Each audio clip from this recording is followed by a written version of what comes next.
Well, yeah. In fact, every day of the week is named after one of the astrological planets. Well, I mean, originally in different languages. It's Easter. So his parishioners and those that were amongst his parishioners, that his religion was founded on paganism. So the best thing we can do is have a pagan come on and tell the truth with the origin of that particular religion as far as Easter, Christmas, like you're mentioning, which is the Roman Saturnalia. Yeah.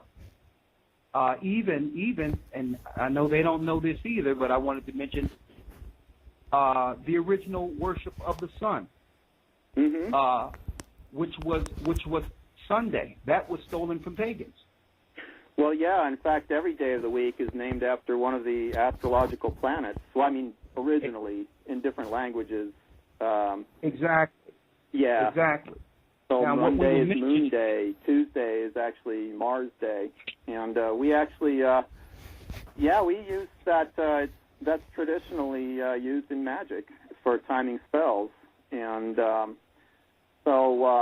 I mean, that's not the only thing that the ancients used it for, but that really is quite a bit of the origin of it. And I find that fascinating to see that people don't really realize that. Even though it's right. Well, I'm perplexed. I'm perplexed how a lot of these Christians can come off in a pompous type of way and tell everyone that their true way is the light, when they actually, the people they are attacking and going against is religion. They stole their religion from paganism.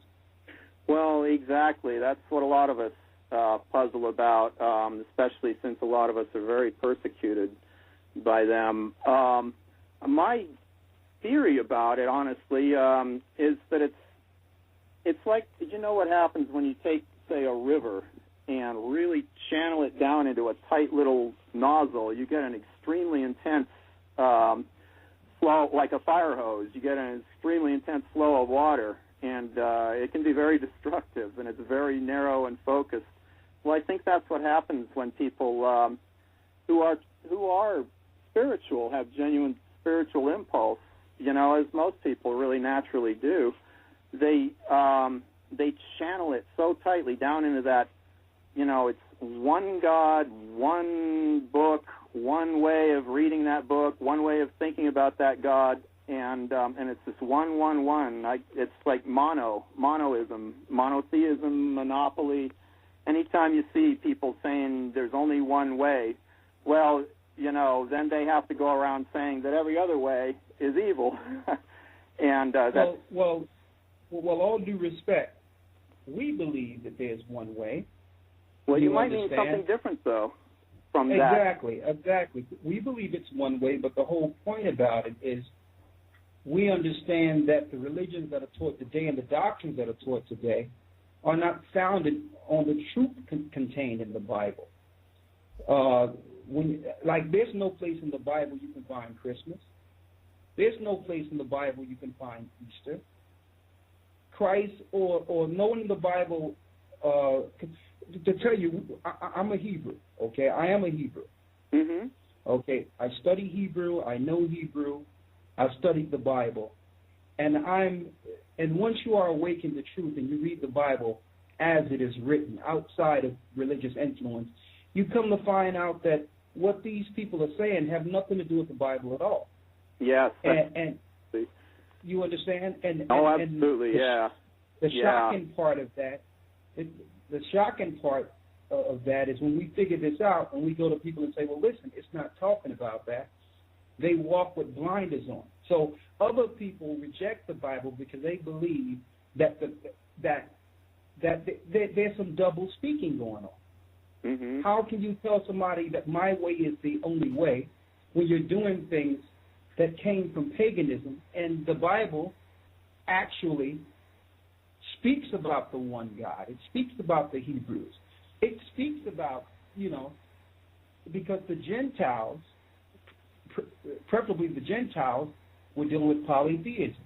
Like you were saying like a lot of the polytheism that's going on in paganism today, or that you can trace it back to Europe. But before Europe, ancient Babylon, ancient Egypt. So it's not just European origin in paganism. You understand? It's universal, and we believe it's universal because it's natural. Now, let me explain a little bit more about what we mean behind polytheism.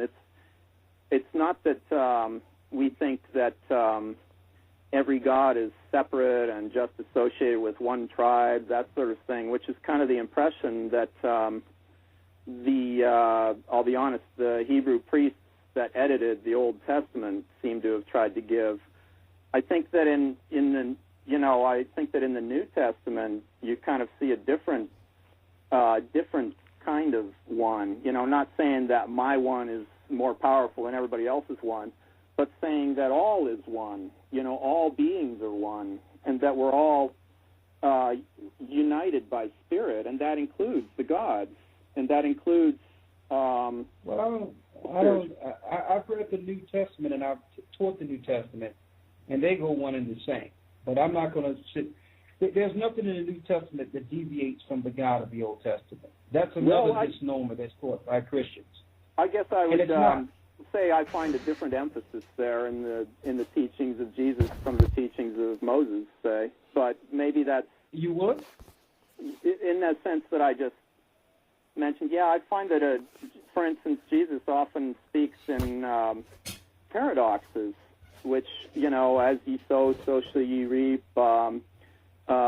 Easier for a rich man, for a camel and the needle and that sort of thing.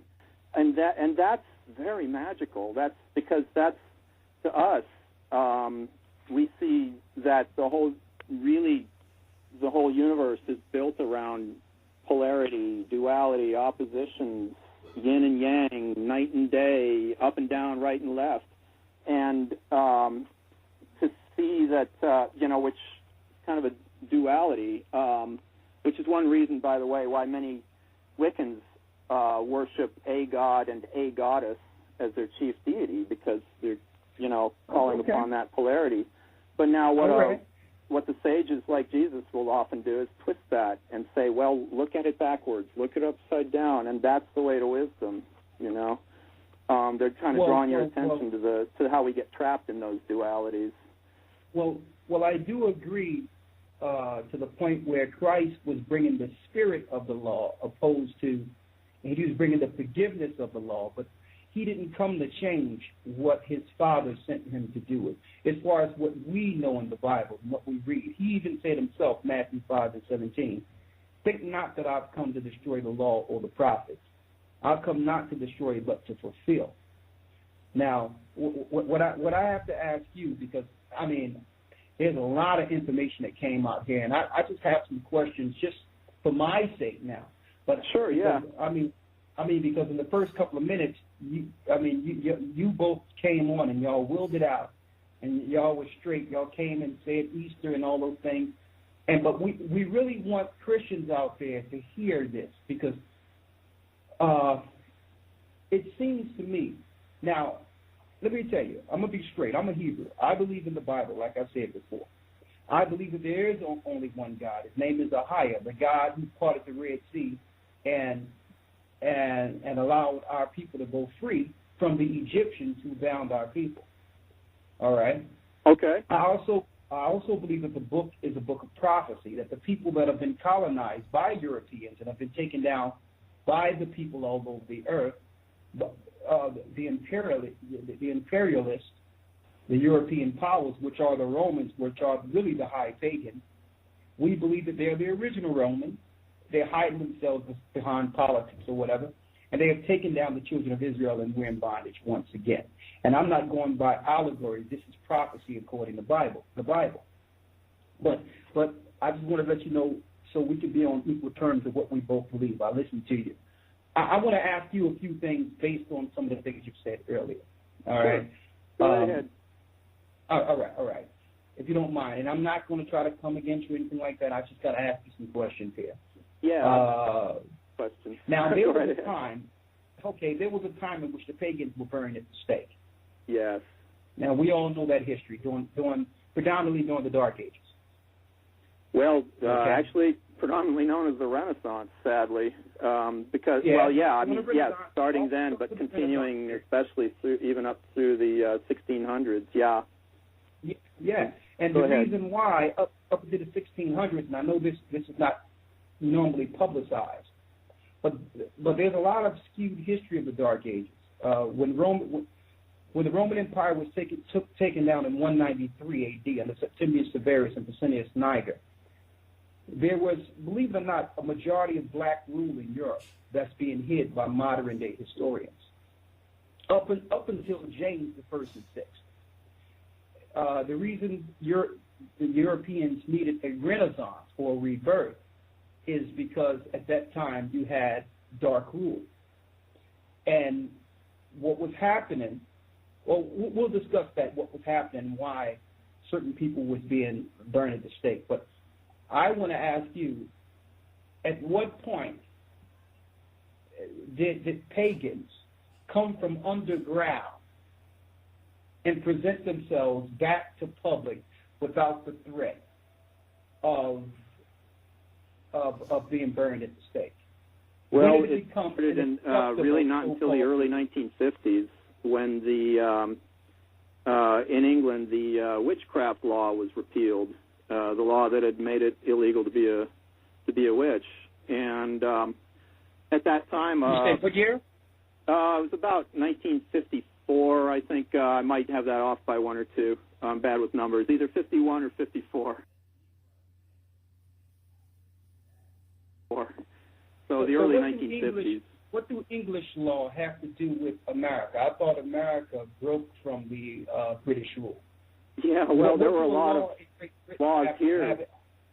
Huh? There were also a lot of laws here that punished people for being witches. In fact, we, Lady Passion and I, just maybe about 10 years ago, overturned one here that banned divination and fortune telling. Okay, so you deal with divination. Excuse me? Okay, so you deal with divination. No, the law in England just allowed a man named Gerald Gardner to come forth and say, I'm a witch and I'm a member of a coven that goes way back, and here's its traditions, here's what they do, and I'm going to publicize it because I'm afraid these people are getting old and they're going to die out if there's not some new folks that find out about what a wonderful, thing this is. Just to put it in a nutshell, and that kind of, because he was very public about it, opened a museum and everything of witchcraft. People started being more open here in America, and and then with the rise of feminism in the 70s, that really opened it up because it really does revolve around priestesses. It's a very much, there are plenty of men in the craft like me, but it's really kind of fundamentally centered on priestesses. And Well, Steve, I'm a little perplexed. I'm a little confused. Yeah, I'm jumping around. Aren't you Jewish? Aren't you Jewish, sir? Am I Jewish? Yeah, you're Jewish, right? No, my great-grandfather was a Spanish Jew, but that's about as far as it goes. But so he didn't pass the religion to you as far as following. No, in fact, he tried to hide it because in those days they were Spanish Jews were equated with gypsies and persecuted also. So no. Okay, all right. But you are quote unquote a Jewish man. Only on one side and very far back, but no, I don't practice Judaism. Okay, all right. Another thing I need to ask you on a few things you said earlier. All right. Mhm. All right. Do you believe in Satan? No, unless you mean Al Pacino in a business suit at the top of a. No.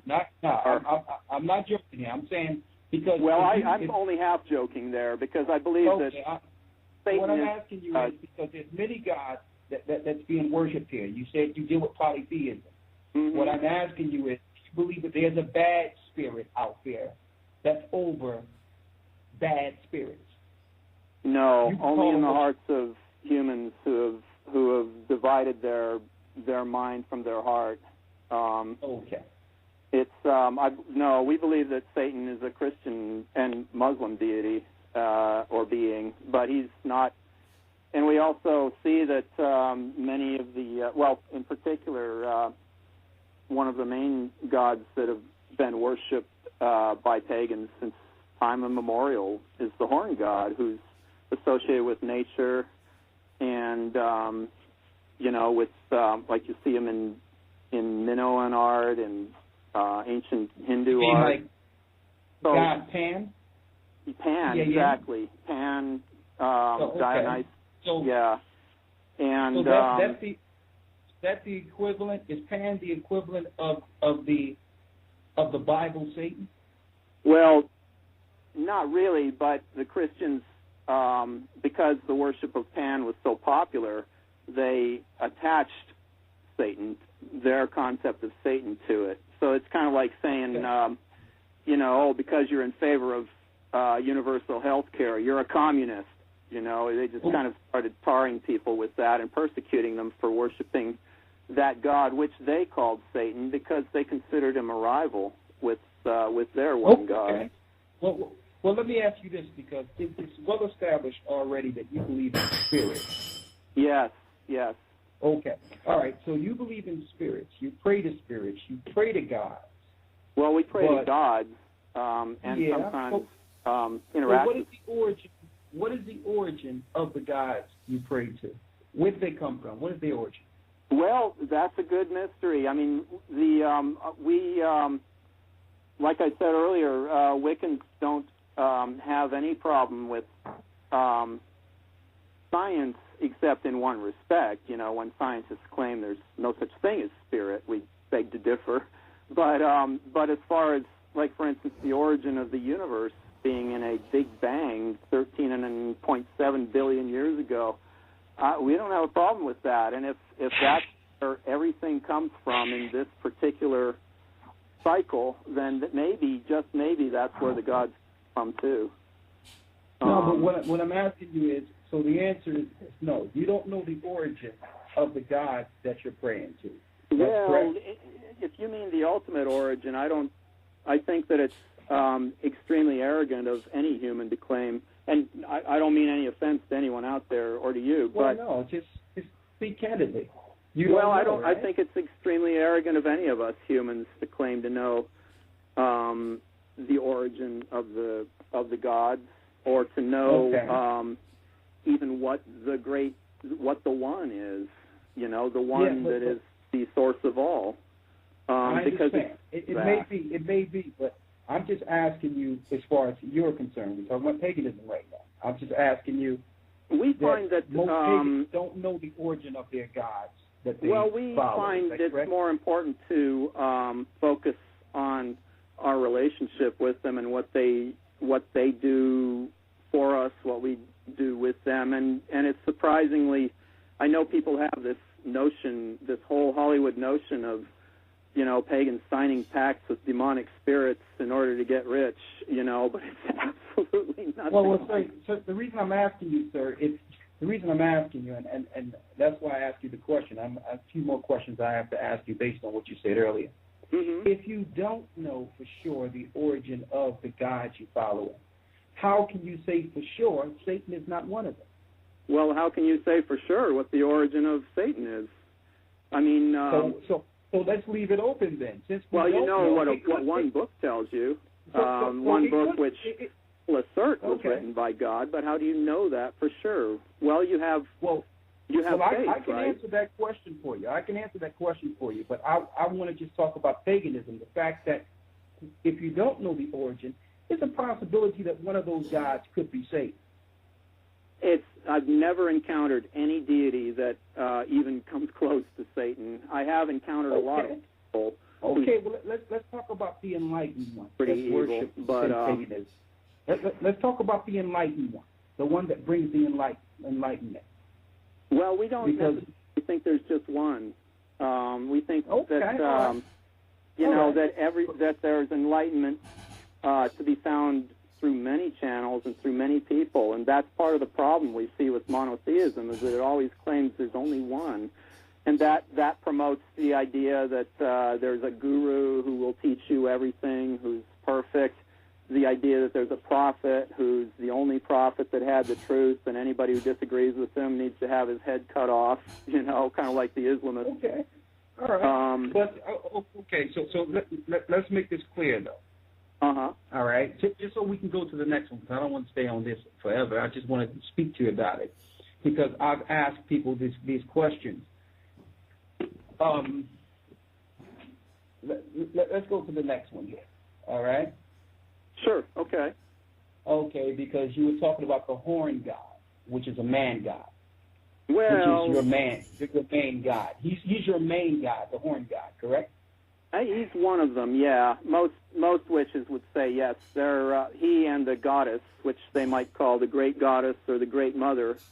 That these are their two main deities, and that's certainly true for our coven and in our personal experience too. Okay.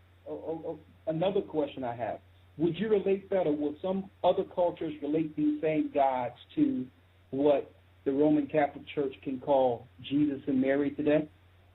Yes, absolutely. Absolutely, right? Yeah. Absolutely. Because they do tend to have that kind of a balance between them. One of them being kind of a bringer of change, of death of the old way and birth of a new way, and the other being very compassionate and loving and nurturing, and and kind of like a father and a mother, like the ideal father and mother. And I'm saying this is because I was reading this story called The Two Babylons. Uh-huh. And the Roman nuns were perplexed when they went to certain polytheism countries who have never heard of Christianity. And when they went to the country, it was kind of a smooth transition with conversion, because the only thing they had to do was tell them that the name of your child and mother is the same as our Jesus and Mary. Like it was almost the same story that they would discuss in Christianity. Right. But it was ancient pagan gods. That goes both ways.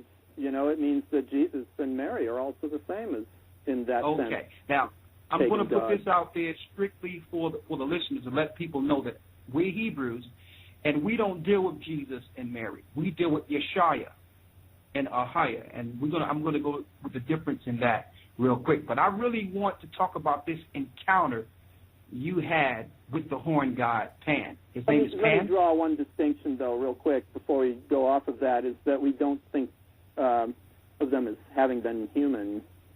In other words, Jesus and Mary were, according to the Bible, were humans before, at least, even if sent by God, still human. And but we don't think of our, most of the time, not all cultures or not all gods are this way, but in that particular case, no, we don't equate them with human beings. Okay. And the reason I'm asking you, Steve, and to show you that the same gods are synonymous with paganism is within Christianity. They just don't want to deal with the reality of it. Well, I agree, but that doesn't mean they're bad. It doesn't mean they're evil. It just means people need to broaden and open up their hearts and minds a little more and accept that truth flows through many, many channels.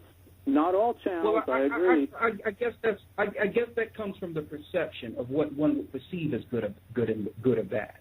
But let me ask you this question, because I really want to hit this point, because I want to run down, and then I'm going to fade off and let you finish talking. You said you had an experience with the horn god. One in particular, and more, but one that made the most impression on me, I'd say, yes. I'm saying, did you have a personal experience? Did you see this horn god? Was it a spiritual? Yes. You seen him? Yes, definitely. So did you do some type of ritual, some type of spell to conjure him? It was in a ritual specifically to a traditional ritual, specifically to call him down. And he very much came, and he was the most impressive being, great dignity and great age, and he took the form of what I can only call dark light. In other words, like a kind of light that is just not light. Almost. I don't know if this is what the physicists mean by dark energy, but it's like that. And sort of like the biblical Lucifer. No. Okay. Even though a lot of traditional witches used to use that name for him, that was just okay. Learned from the Christians. No, nothing like anything I've ever seen in the book. There's another question I have for you while you're there. Excuse me, because I'm gonna let you go. But the deity in the spirit of Yahweh. Mm-hmm. There's a book that came to my attention about 6 years ago called The Witch's God. And Yahweh was one of the gods being worshipped or conjured or spoken of in spells under the Wiccans. And I was surprised to see that. Are you familiar with that? The YHWH? Yeah, I believe I know that book. We might, that was their particular tradition, but I will say this, that the word, the name Yahweh, it does come from what we call in the Goodly Spell Book the vowel spectrum. If you look at all languages, just the structure of the human mouth, and by the way, I learned this in college at Princeton as a student of music, and you were to pronounce all those vowels in order from the highest to the lowest, it would be, pardon me, this is going to sound strange, but it would be E-A-O-U. You can hear in that E-A-O-U or E-A-O-U. It's kind of the beginning, middle, and end of that. And most of the scholars that have studied the name Yahweh point out that in its very earliest form, that's generally what it was represented as, including in the ancient world, is E-A-O-U. But doing my research, I found out the word Yahweh actually has pagan origin. Well, yes, it is pagan, and but it's an attempt. It's also Hebrew, and it's an attempt to capture the uncapturable. To say this is the all, as best we can express it is by saying all the vowels. How else can you say the name of something that's infinite except to try to say, the basis of all language? So YHWH is an infinite God?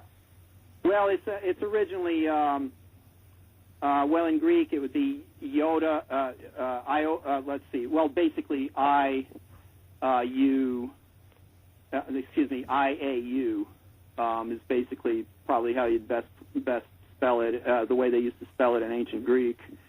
But it's, that's the Yod He Vohe. That's actually the origin of that. The Chud. Okay, because I'm and I actually put that out there with the knowledge of the origin of the word, and I wanted to be able to express that real quick. Not just name. You also find it in deity, Deus, Deus, Jupiter. Okay, go ahead.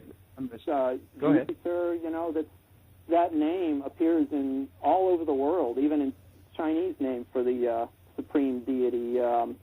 The emperor, I think it was Yu, and you'll for the one who first brought arts and crafts to human beings. So you find it universally as a name for the universal deity, or the universal spirit behind all deities, I'd say.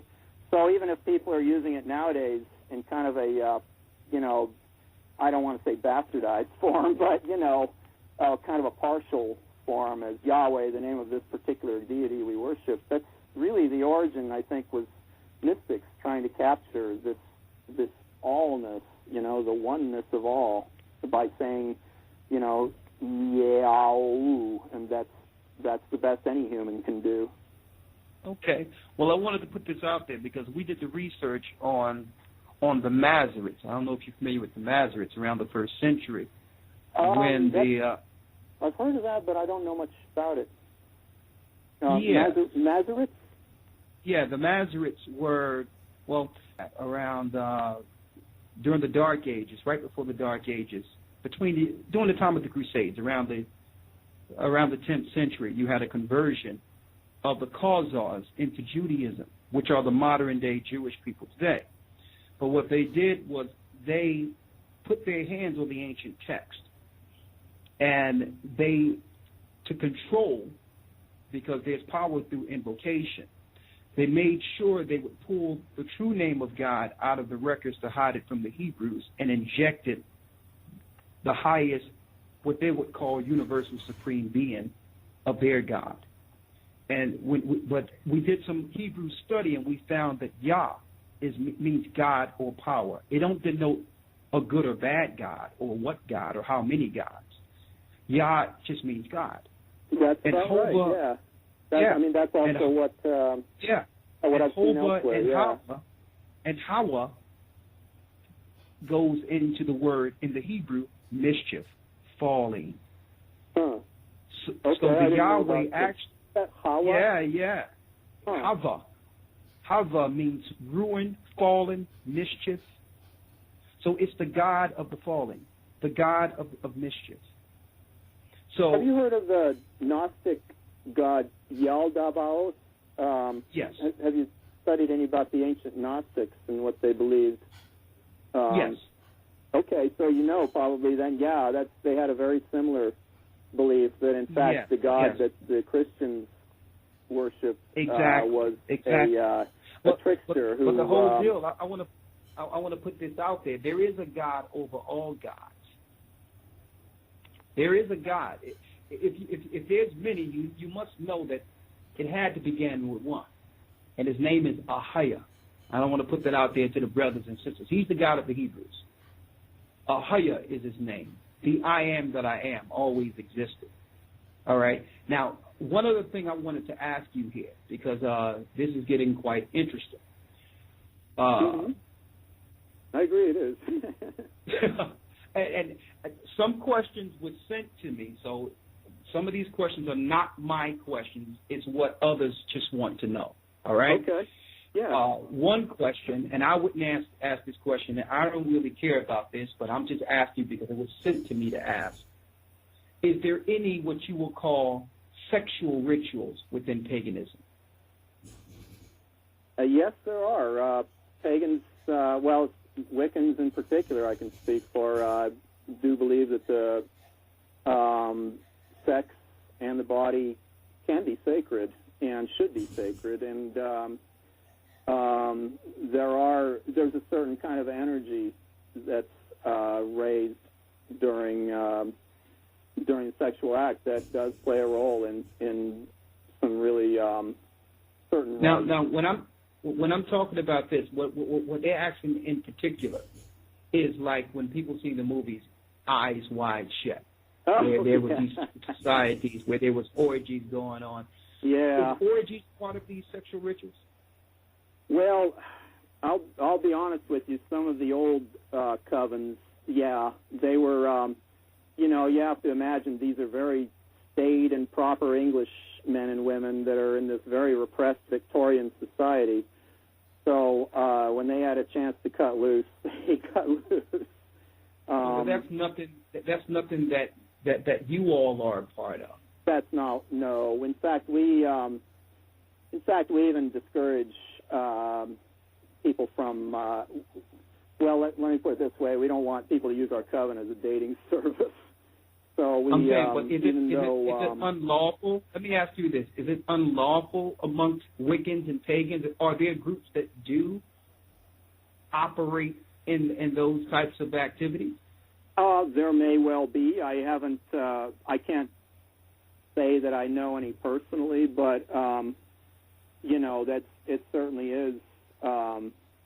as long as everybody's treating one another with respect and care, and then it's not unlawful. However, we find it kind of impractical and imprudent because people tend to get a lot of things tied up with sex. They think, well, are you still going to see me tomorrow? No, I've got to go back to my wife. I mean, that's it's just too tangled, and it's just too much pain often comes out of that. So we, while we don't discourage the kind of sexual tension between opposites, and that is an important part of magic, we don't let people date each other. Well, we discourage them from doing it. We say, if you're going to do it, please go somewhere else, join another covenant. Okay. So really, that's really a segue into one of my final questions with you here, brother, and that's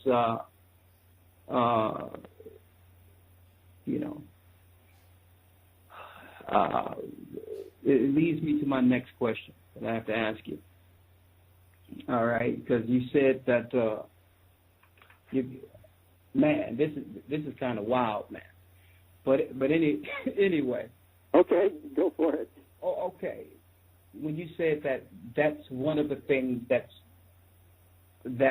within your magic or whatever, leading to magic here. Oh yeah, yeah. Mm-hmm. And we were going here. Well, no, I'm glad you did, because I would have. I'm going here because I need to ask you a question. Is it possible, or can it be done? Do pagans cast spells on people? I'm not asking you, are they supposed to? I'm not asking you about black or white magic. If a pagan wanted to, could they cast a spell against a person? Yes, they could, and that's why we have a really strong tradition of ethics in the craft.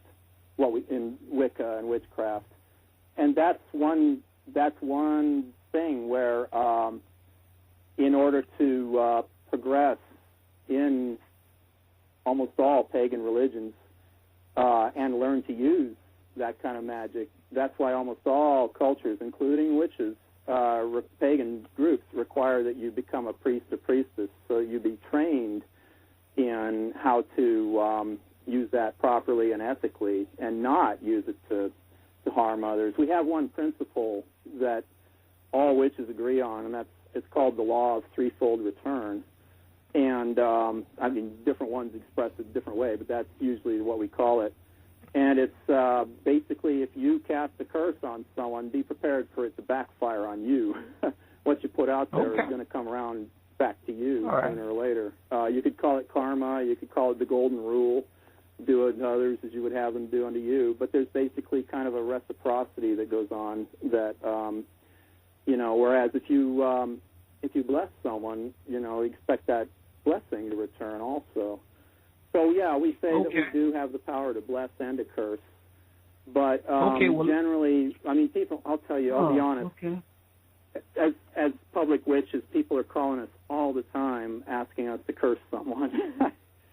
And that's a shame. Yeah, well,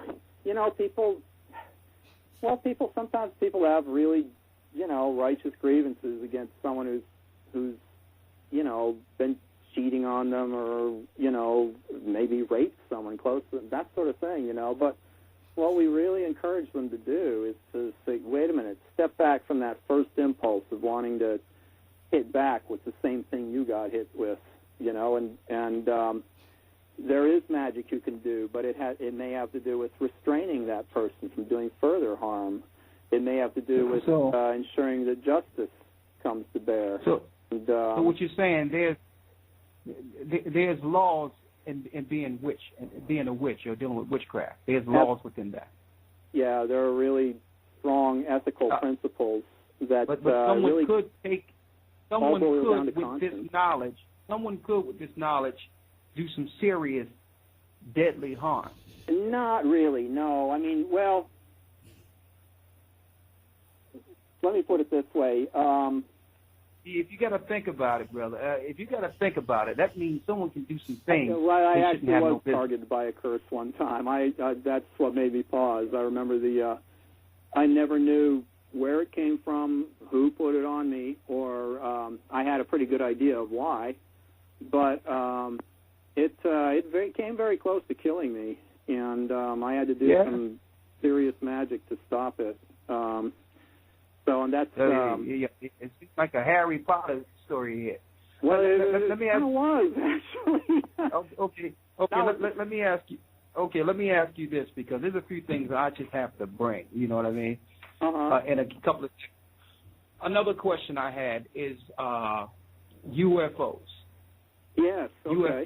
UFO activity. What is a Wiccan or witch's take on the truth of UFOs, or what the government is not saying concerning unidentified flying objects? Is some of these gods that are being worshipped, or are they a part of some of these beings or these spacecrafts that be disappearing and appearing? What do a Wiccan say concerning UFOs? Well, kind of the consensus is that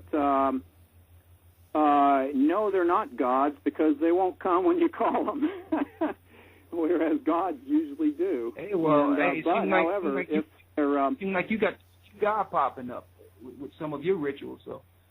Well, but you talking about the UFOs here? Have you ever encountered? It's hard to get an alien to show up when you want them to. but no, we do believe that life is so vast and so complex, but that we also tend to believe that any culture that's out there, that's been around a lot longer and maybe a lot wiser than current human society is proving to be at the moment. No, I just got a question to me. They just want to know if you have experienced that. So let's get back to something we all can relate to now. Stick with me, Steve, here, because we on a roll here. Maybe, go right ahead. Okay. The speaking in tongues in Christianity. I did some research on that and found that goes back to some Roman rituals with the god Bacchus, who's the same as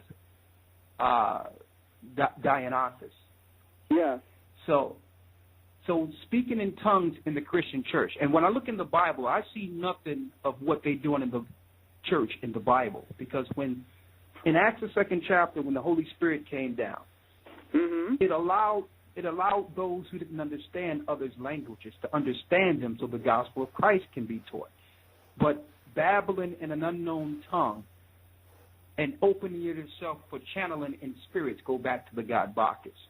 And that's what I researched. You being a pagan, is that correct or incorrect? That's probably right, yeah, because their whole thing was with in those days that the worship of Bacchus was to reach a state of ecstasy where you were directly channeling the spirit of the god. And I'm sure a lot of people did start, babbling in strange tongues. Honestly, if you read, in our Goodly Spell book, we put a lot of I'm not going to read that. Go ahead. Okay, it's called, I'll just repeat it. It's called the Goodly Spell book, Old Spells for Modern Problems, by and you probably find it under the name Dixie Dearman, author name Deerman. No, but anyway, but go ahead. I need to hear what you have to say on this. Well, we have some very old. In fact, we looked for the oldest spells we could find from the Roman and pre-Roman period, and quite a lot of them are They're called barbarous words of power, which means they're very ancient. Such ancient languages that nobody knows really what they mean anymore. Let's see here. Let me read this one. See if I can pull this off. Come on, please don't be reading no stuff like that. Don't be putting no stuff out there right now, brother. We're very spiritual people here. And no. I just rather that is an old spell word. I don't want you to put none of that. Nah, please. It's going fine right now. I trust healing spell. Don't worry. It was a healing spell for removing a fever. People used to take off one letter from the end each time they said it until it finally ended with the word like relief. That way they'd bring down the fever of the sick person. So most of these old spells, that's what they were actually for, was for healing people and helping them with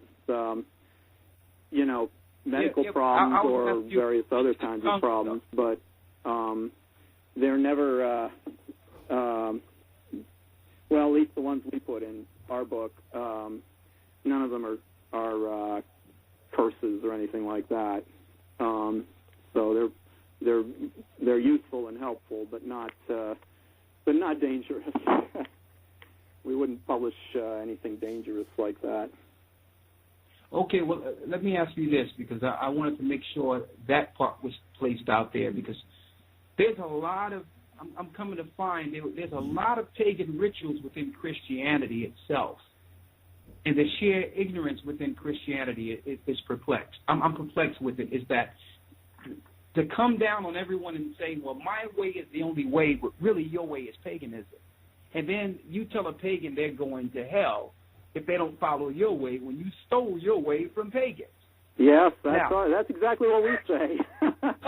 So I just wanted to put that out there. Now, let me ask you that, since we're going into the afterlife and things of that nature, when it comes to hell, which they speak of, do you believe there's an underworld? Do you believe that there's a hell, a place that exists after one leaves the earth?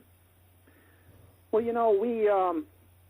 we only have really one fixed belief, and it's based on our experience, and that's in reincarnation.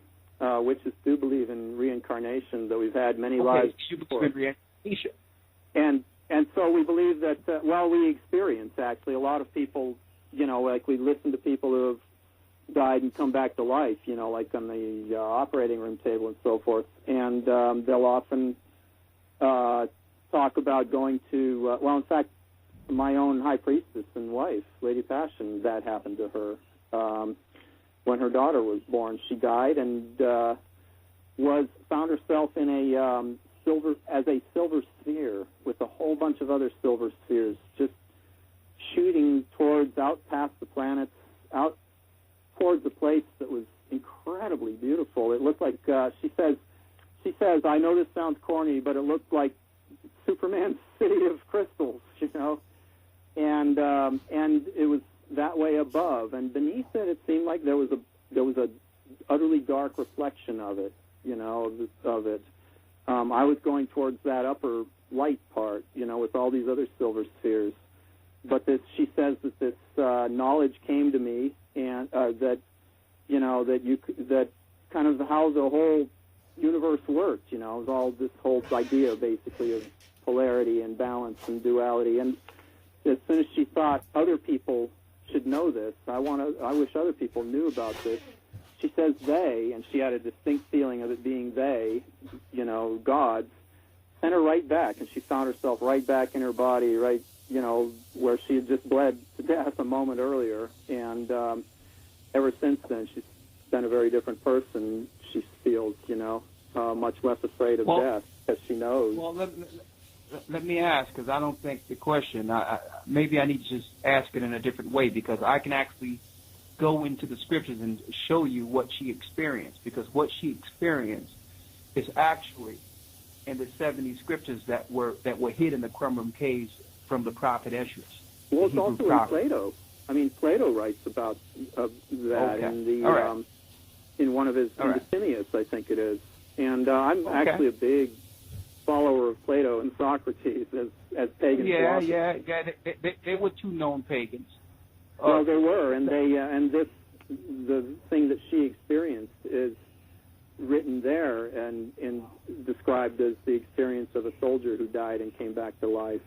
Okay.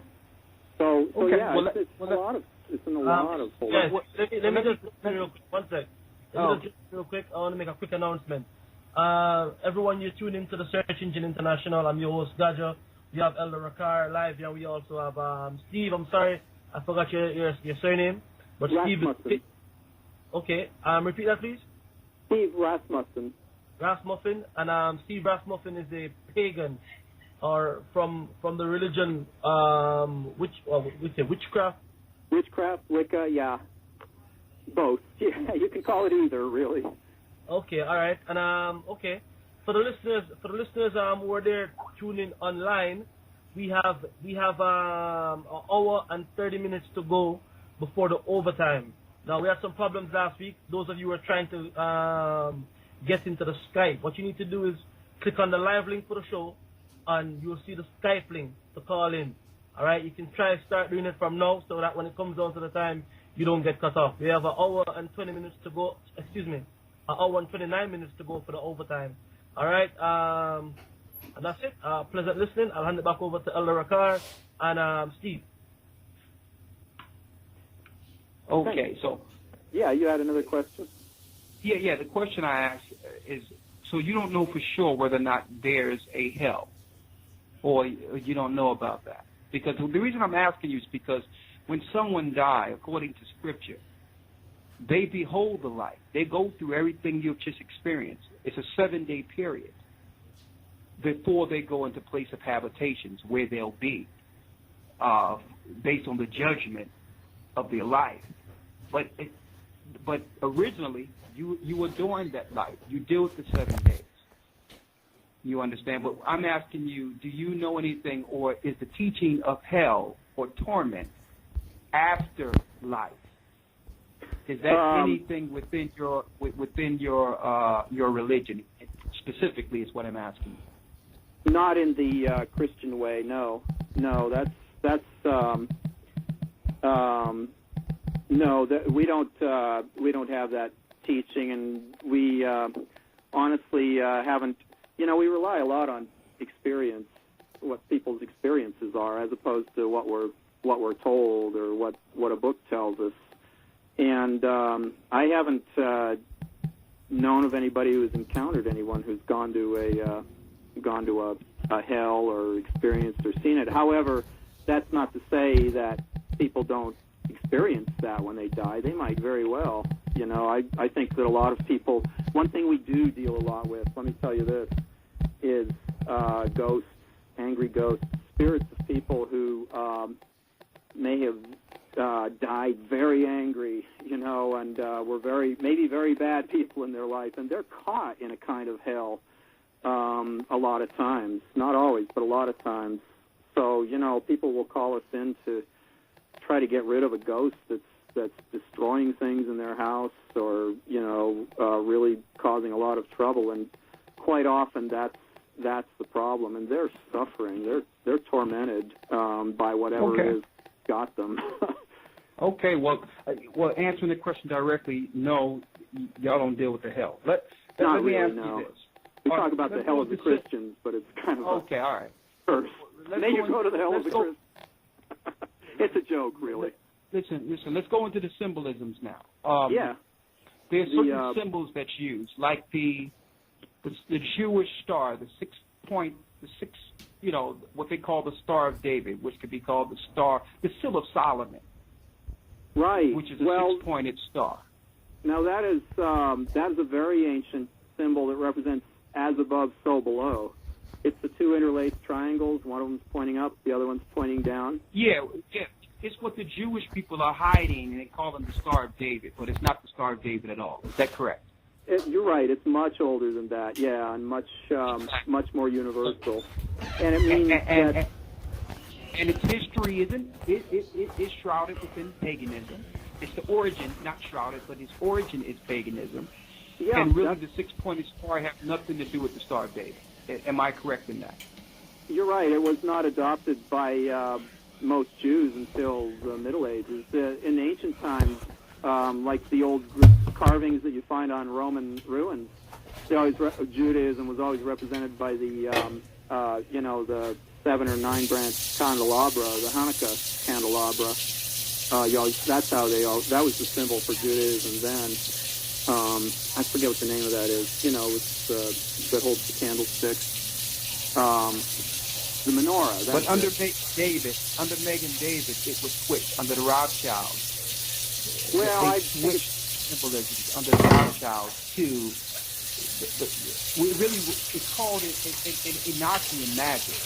It's called the Seal of Solomon, and this is magic that was used under some of the Kabbalah. Yes, it does play a role in that, yeah. And that is probably how it came into Judaism, yeah, it was from the Kabbalah. Because it is a magical symbol. It represents what nowadays mathematicians call the fractals. The idea that everything on high is reflected on low. They just find the same laws, same structures, same whatever, whether you're dealing with the very large level like universes or the very small level like atoms. And so they call that, in magic, we call that the principle of as above, so below. It's called the Hermetic. Well, I'm asking you this, sir, because I knew other Hebrews who ignorantly picks up the symbol and don't even know what the symbol about. They think there's some type of cultural connection with the ancient Hebrews and this six-pointed star. Yeah. You understand? Well, you're right. And they don't know that. It's become like kind of an arbitrary logo. Like everything's a logo nowadays. So that's the logo for Judaism, just like... So I want to put this out there for all the brothers out there who are ignorantly. If you're going to follow something, find out the origin of it instead of just saying, "Well, this was something of my father." I agree with that. Yeah, you should really understand the origin and the deeper meaning of things.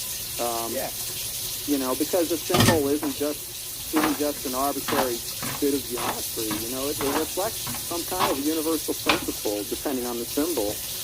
And so you use not only the six-pointed star, but you use the five-pointed star, what we call the Baphomet also. Is that correct?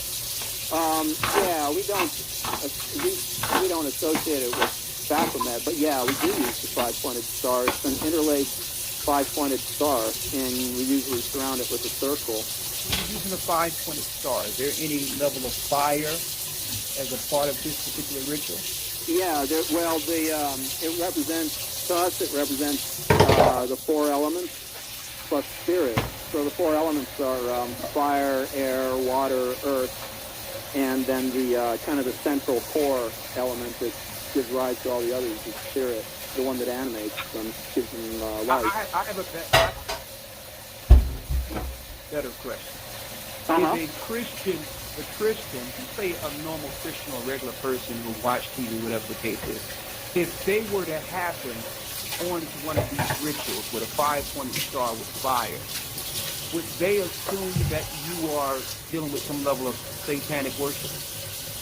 Well, they can and do. They because they've seen all those darn Hollywood movies, a lot of.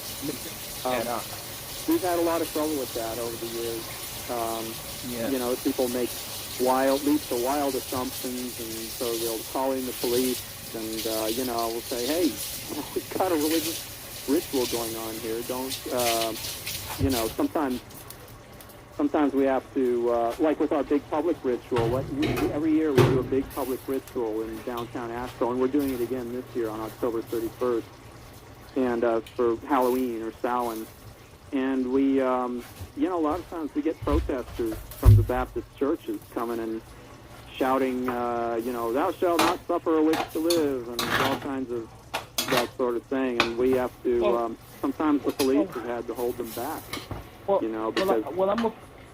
I'm a firm believer in the grace and the mercy and forgiveness of Christ. So I don't understand how a Christian could come out and tell a pagan that the Bible says, "Suffer not a witch to live," when they stole their religion from pagans and they don't follow the laws in the Bible themselves. It's rife with hypocrisy, in my opinion. Yeah, you're not following the laws in the Bible. How can you're telling your people when the Bible says don't eat pork, shrimp, crab, or lobster? Yeah. When the Bible says remember the Sabbath and you worshiping on a Sunday? When the Bible tells you that you're not supposed to follow the ways of the Gentiles, but yet you're following the same pagan religions, Christmas and Easter. So how can you now tell a pagan that they're worshiping Satan are you worshiping Satan then? If you are dealing with the same paganism as a pagan and you equate that to Satanism, now, are you saying that you're following Satan? So what you need to do, what you would need to do is make a sign and and show these Christians the similarity between paganism, and Christianity. They're blind to that. The people that do this are so tightly wound, they're almost schizophrenic, and they tend to be very, I don't know how much, where you are, you experience this, but here in the South, there's some there's some strands of fundamentalist Christianity that are just absolutely aggressive, and, they want to, they're literally just like the suicide bombers in the Islamic countries,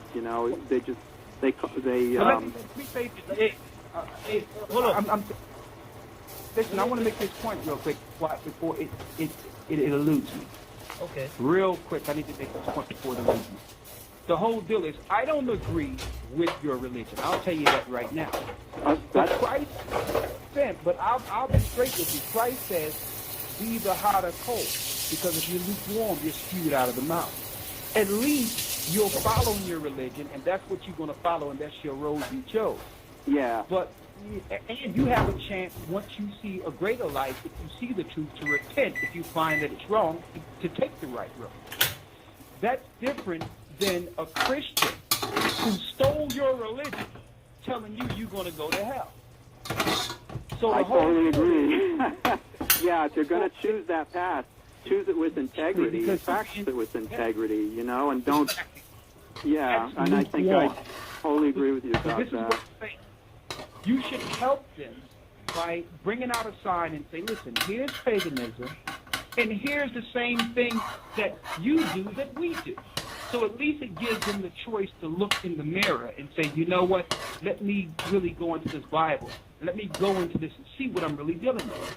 Because if they might as well join the pagan church, is what I'm saying. And that's the point I was trying to make with the pastor last week, pointing his finger, saying right or wrong. And I'm like, listen, brother, you don't understand. You can make an excuse for why you do Sunday worship. You can say that it's about Jesus, but Jesus wasn't born on December 25th.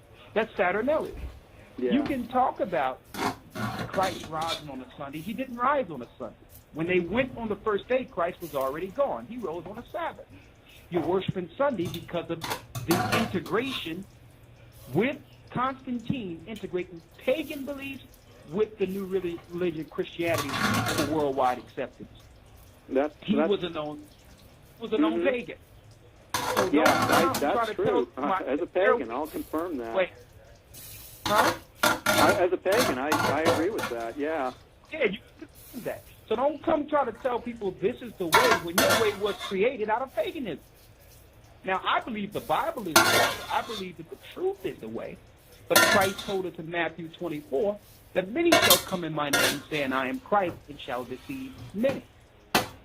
All right? So some of the greatest deception will come through Christianity. Look at all the death, destruction, mayhem, and hell this world have experienced in the name of Christianity. Well, yeah, and that's because people are so certain they've got the one and only answer to everything that they're willing to kill for it, just to prove how right I'll say they this, are. Steve, I don't agree with your religion. I'll tell you that wholeheartedly. I don't agree with what you believe. I don't. But you know what? I have more respect for you than a Christian, because at least you know what you're dealing with. And Christ says either be hot or cold or spewed out. I don't agree with it at all. I believe that if you don't change that it's going to be a bad deal for you at the end of the day. Well, that's why we've been working really hard to, to educate people about paganism and Wicca. And we have a huge website at this point, with tons of information about that. And we're putting together a correspondence course that anyone can take and learn and study from. And I'm not here to help you spread. Let me jump in real quick on something. Go ahead. We spoke about earlier about the stars in Judaism, right? Yeah. How about the moon and stars in Islam? Is that also pagan?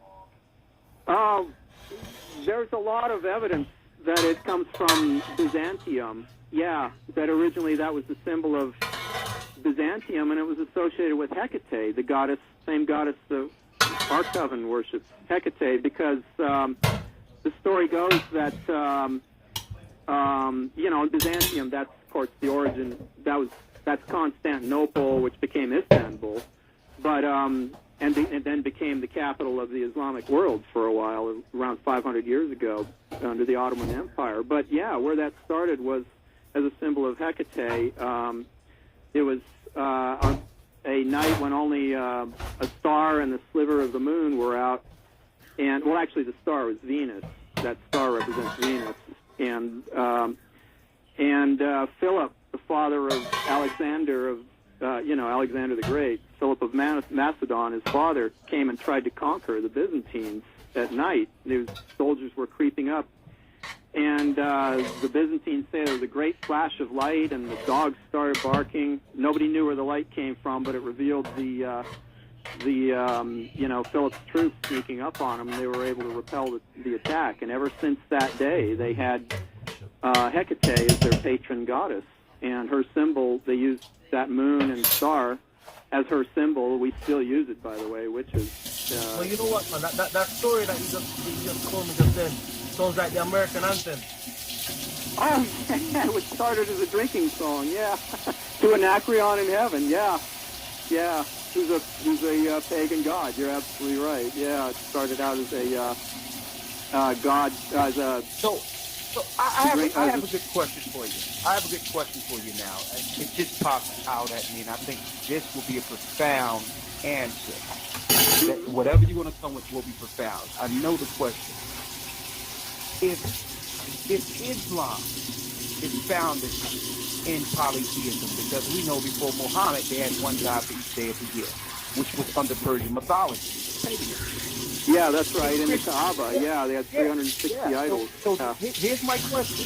If Islam was founded in paganism and the modern-day Christianity was founded in paganism, why is it that you think they both try to hide their pagan origins?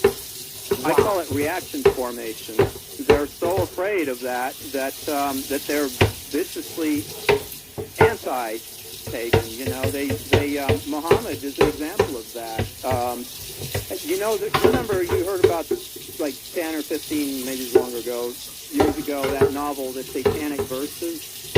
Well, that author who, the Ayatollah issued a fatwa against, and Salman Rushdie, he took that title from some actual verses in the Quran that are called the Satanic Verses. And the story is, and this is, you ask Islamic scholars about this, and they'll tell you this story too, is that as Muhammad was reciting the scripture that's in, he said, and Al-Uzza and Alat and Mananet, they are exalted as, and the word people think is cranes, flying across the sky, and they will, you can call on them for intercession. And they were the three goddesses that were that the Kaaba was sacred to, and they're like the maiden, mother, and crone that we call nowadays. One of them was like a young goddess representing, virgin. The second was the great goddess. Her name means the goddess. And Mananet was the goddess of fate, and like the fate that cut off the thread in Greek mythology. So, when they heard that, the inhabitants of Mecca, who were pagans still, most of them, were overjoyed, and they fell down and prostrated themselves around the Kaaba and said, "Yay, finally we've got unity, we don't have to keep fighting anymore." Well, then Muhammad had second thoughts and decided that,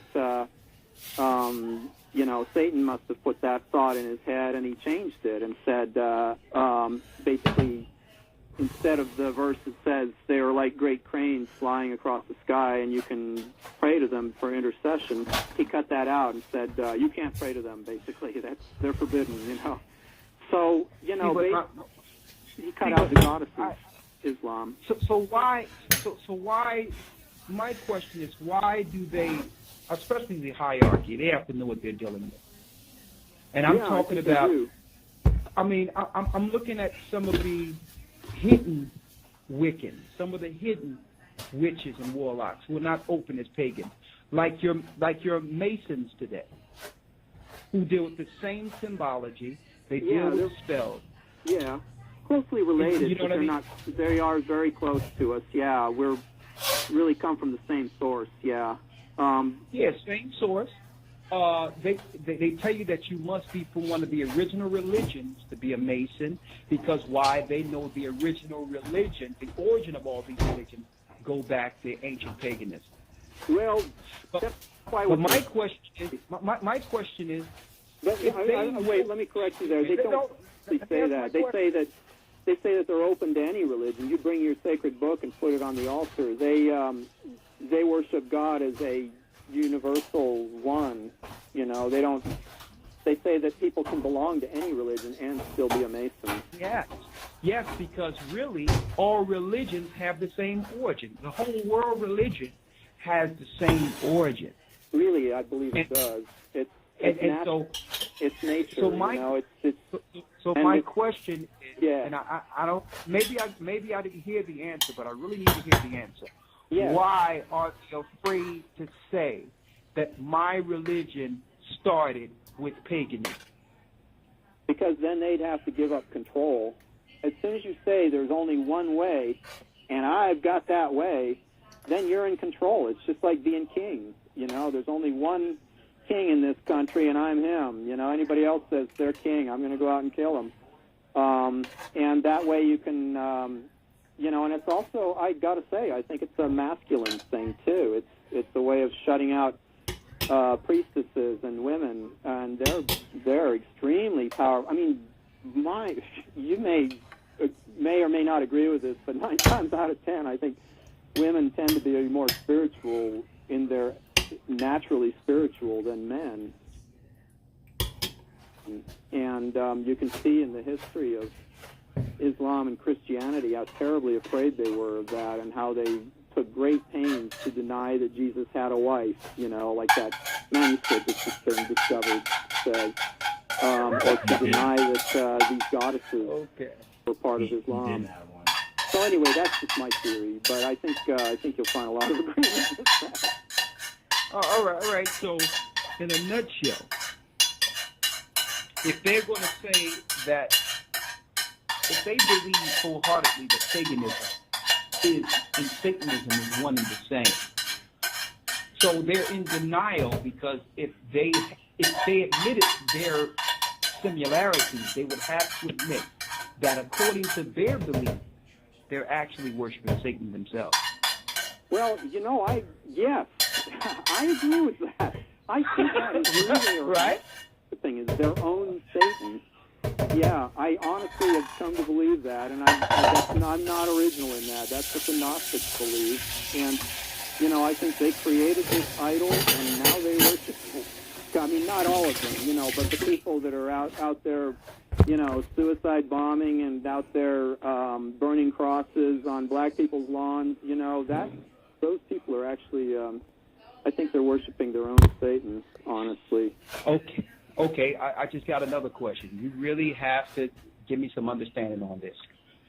Is there any pagan similarities in the old rituals of the KKK?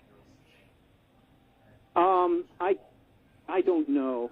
I mean, my impression of the KKK is that they just grabbed. I'm not talking about the hate part of that. I'm talking about their rituals. The burning of the cross. Yeah, I don't know where they got that from. Why would you burn your own sacred symbol? Well, they actually got that from Druid belief in ancient Europe. Druid belief? Exactly. It's a Druid worship from the Celts.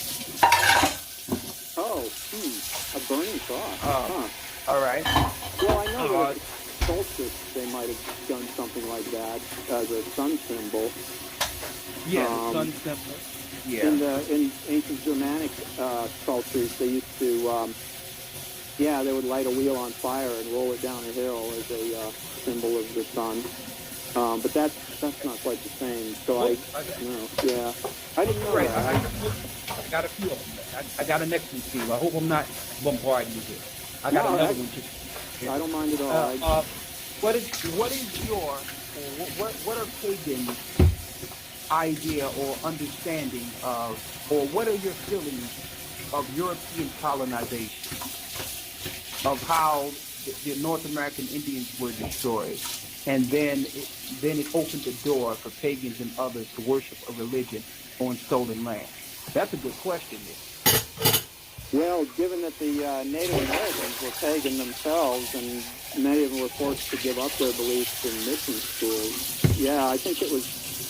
I think it's this mentality again that, it's two things. One of them is that mentality that I call monopoly monotheism, but, where there's only one way and it's my way. But I think the other thing, too, is that there's another mentality, too, that where people are kind of caught. These two mentalities are kind of at war in the world, I think. And the other one is, I call it money-worshipping materialism, where, where all that matters is getting rich, and everything around you only see it as a means to an end. You just see that, you don't see that mountain as sacred, you see it as just something that's got gold in it, and you're going to dig it up and go get rich off of it. And it's you see that's kind of prevalent in America today. That it's the Wall Street mentality, and that was prevalent among the colonists too. They didn't care who or what was in their way. They just wanted to grab those resources and go back and build their mansions on that stolen wealth.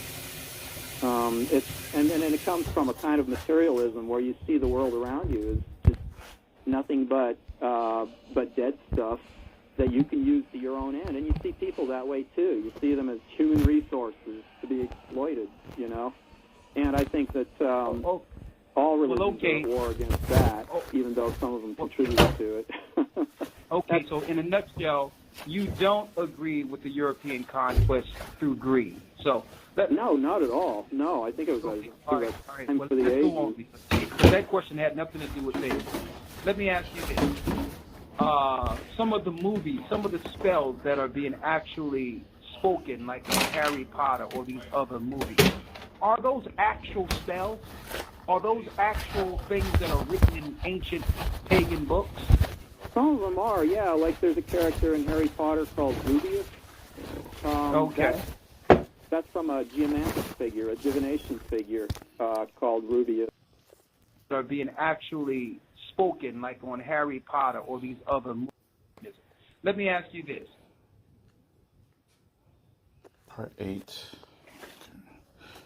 Part 2 later.